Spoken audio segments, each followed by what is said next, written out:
হয়ে শোয়া নিষেধ। এত সহজ, খালি গালে দাঁড়িয়ে আর মাথায় টুপি দিলেই মুসলমান, আর তুমি জান্নাতে চলে যাবে। নবীর হাদিস মানো না, নবীর হাদিস তুমি মানো না, নবী যেভাবে চলেছে সেইভাবেই মানো না, আর তুমি জান্নাতে চলে যাবে। এত সহজ। আমার বাপেরা শুনে নিন, অনুরোধ করে বলে যাচ্ছি আপনাদেরকে, মা বোনেরা বলে যাচ্ছি, এগুলোকে আমল করুন।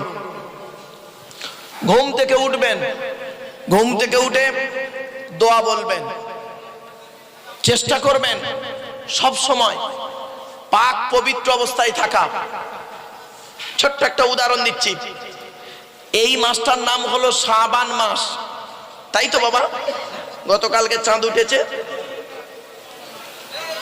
এই মাসের আগের মাসটার নাম ছিল রজব মাস, তাই তো? ওই রজব মাসের এক রজনীতে আল্লাহর